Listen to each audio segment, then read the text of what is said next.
ನಮಸ್ಕಾರ ಎಲ್ರಿಗೂ. ಭಟ್ರ ಕೈ ರುಚಿಗೆ ತಮ್ಮೆಲ್ಲರಿಗೂ ಸ್ವಾಗತ. ಇವತ್ತು ಬಾಯಲ್ಲಿಟ್ಟರೆ ನೀರಾಗೋಗುವಂತಹ ಒಂದು ಒಳ್ಳೆ ಸ್ವೀಟ್ ರೆಸಿಪಿಯನ್ನು ನಿಮ್ಮೆಲ್ಲರಿಗೂ ತೋರಿಸ್ಕೊಡ್ತಾ ಇದ್ದೀನಿ. ಅದೇ ಸಿಹಿ ಗೆಣಸಿನ ಹಲ್ವಾ. ಹೇಗೆ ಮಾಡೋದು, ಏನೇನು ಬೇಕು ಅಂತ ನೋಡ್ಕೊಬರೋಣ ಬನ್ನಿ. ಅದಕ್ಕೂ ಮುಂಚೆ ಯಾರ್ಯಾರು ಇನ್ನೂ ನನ್ನ ಚಾನಲನ್ನು ಸಬ್ಸ್ಕ್ರೈಬ್ ಮಾಡಿಲ್ವೋ ಇವಾಗೆ ಹೋಗಿ ಪಟಾಪಟ್ ಅಂತ ಸಬ್ಸ್ಕ್ರೈಬ್ ಮಾಡ್ಕೊಳ್ಳಿ.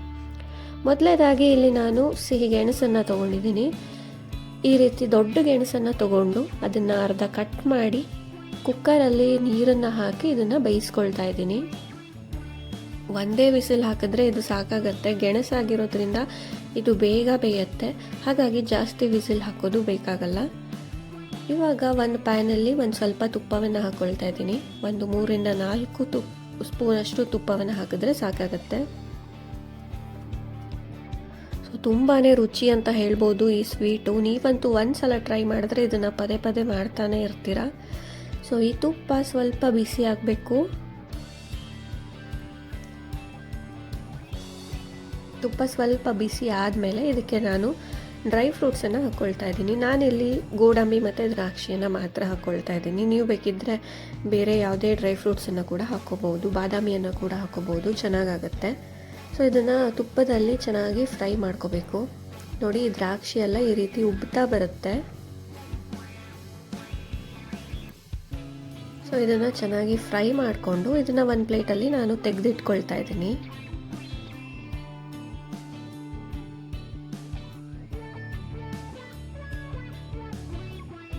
ಸೊ ಈ ಡ್ರೈ ಫ್ರೂಟ್ಸನ್ನೆಲ್ಲ ತೆಗೆದು ಸೈಡಲ್ಲಿ ಇಟ್ಕೊಳ್ಳಿ.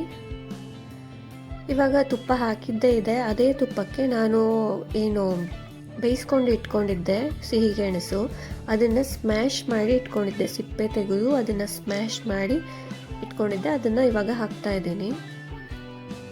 ನೋಡಿ, ಒಂದು ದೊಡ್ಡ ಗೆಣಸು ಹಾಕಿರೋದ್ರಿಂದ ಇದು ಇಷ್ಟು ಆಗಿದೆ. ಸ್ಮ್ಯಾಶ್ ಮಾಡಿದ್ಮೇಲೆ ನೀವು ಎಷ್ಟು ಕ್ವಾಂಟಿಟಿಲಿ ಮಾಡ್ತೀರಾ ಅಂತ ನೋಡಿಕೊಂಡು ಜಾಸ್ತಿ ಬೇಕಿದ್ದರೂ ನೀವು ಗೆಣಸನ್ನು ಹಾಕ್ಕೋಬೋದು. ಸೊ ಇದನ್ನು ಇವಾಗ ಒಂದ್ಸಲ ತುಪ್ಪದಲ್ಲಿ ಚೆನ್ನಾಗಿ ಫ್ರೈ ಮಾಡಬೇಕು.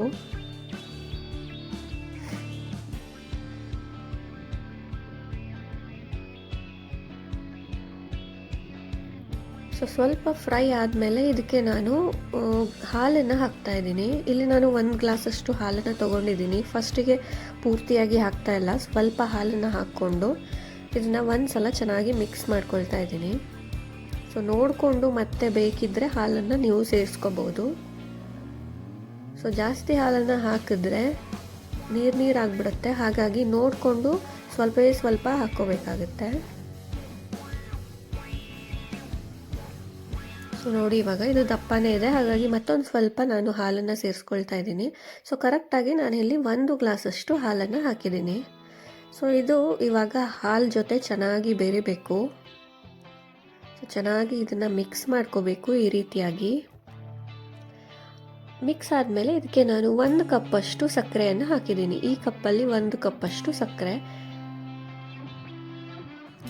ನೀವು ಜಾಸ್ತಿ ಸ್ವೀಟ್ ಬೇಕು ಅಂದರೆ ಜಾಸ್ತಿ ಕೂಡ ಸಕ್ಕರೆಯನ್ನು ಹಾಕೋಬೋದು. ಇಷ್ಟು ಸ್ವೀಟು ಸಾಕಾಗುತ್ತೆ, ಹಾಗಾಗಿ 1 ಕಪ್ಪಷ್ಟು ಹಾಕ್ಕೊಂಡ್ರೆ ಕರೆಕ್ಟ್ ಆಗುತ್ತೆ. ಸೊ ಇದನ್ನು ಅಷ್ಟೇ ಇವಾಗ ಚೆನ್ನಾಗಿ ಮಿಕ್ಸ್ ಮಾಡ್ಕೊಳ್ಳಿ. ಸಕ್ಕರೆ ಹಾಕಿದ್ಮೇಲೆ ಇದು ನೀರು ಹೊಡೆಯುತ್ತೆ, ಹಾಗಾಗಿ ಚೆನ್ನಾಗಿ ತಿರ್ಸ್ತಾ ಬರಬೇಕು. ಇವಾಗ ನಾನು ಇದಕ್ಕೆ 1 ಸ್ಪೂನಷ್ಟು ಏಲಕ್ಕಿ ಪೌಡರ್ನ ಹಾಕ್ತಾ ಇದ್ದೀನಿ. ಸೊ ಏಲಕ್ಕಿ ಪೌಡರ್ ಹಾಕೋದ್ರಿಂದ ಒಂದು ಒಳ್ಳೆ ಟೇಸ್ಟ್ ಕೊಡುತ್ತೆ ಹಲ್ವಾಗೆ. ಇದನ್ನು ಇವಾಗ ಚೆನ್ನಾಗಿ ಈ ರೀತಿ ಮಿಕ್ಸ್ ಮಾಡ್ತಾ ಬರಬೇಕು. ಕೈ ಬಿಡೋ ಹಾಗಿಲ್ಲ, ಚೆನ್ನಾಗಿ ಇದನ್ನು ಮಿಕ್ಸ್ ಮಾಡ್ತಾ ಬರಬೇಕು. ಇವಾಗ ಮತ್ತೆ 1 ಸ್ಪೂನಷ್ಟು ತುಪ್ಪವನ್ನು ಹಾಕ್ಕೊಳ್ತಾ ಇದ್ದೀನಿ ನಾನು. ಇದಿವಾಗ ಈ ಹಲ್ವಾ ಏನಿದೆ ಇದು ಗಟ್ಟಿಯಾಗಿ ಸ್ವಲ್ಪ ತಳ ಬಿಡ್ತಾ ಬರುತ್ತೆ. ಸೊ ನೋಡಿ, ಇದು ಸ್ವಲ್ಪ ಗಟ್ಟಿ ಆಗ್ತಾ ಬರ್ತಾ ಇದೆ. ಇವಾಗ ಇದು ತುಂಬ ಟೈಮ್ ತಗೊಳ್ಳಲ್ಲ, ಆದಷ್ಟು ಬೇಗನೆ ಆಗತ್ತೆ ಈ ಹಲ್ವಾ. ನೋಡಿ, ಈ ರೀತಿ ಆಗಿದೆ. ಇದಕ್ಕೆ ಕಲರ್ ಕೂಡ ಏನು ನಾನು ಆ್ಯಡ್ ಮಾಡಿಲ್ಲ. ಇದು ಆಲ್ರೆಡಿ ಆರೆಂಜ್ ಕಲರ್ ಇರೋದ್ರಿಂದ ಈ ಗೆಣಸು, ಸಿಹಿ ಗೆಣಸು, ಗಜರಿ ಗೆಣಸು ಅಂತ ಹೇಳ್ತಾರೆ, ಇದು ಆಲ್ರೆಡಿ ಕಲರ್ ಇರುತ್ತೆ, ಹಾಗಾಗಿ ಏನು ಕಲರನ್ನು ನಾನು ಯೂಸ್ ಮಾಡ್ತಾ ಇಲ್ಲ. ಸೊ ಇವಾಗ ಲಾಸ್ಟಲ್ಲಿ ನಾವೇನು ತುಪ್ಪದಲ್ಲಿ ಹುರ್ಕೊಂಡಿದ್ವಿ ಆ ಡ್ರೈ ಫ್ರೂಟ್ಸನ್ನು ಇದಕ್ಕೆ ಹಾಕ್ತಾ ಇದ್ದೀನಿ.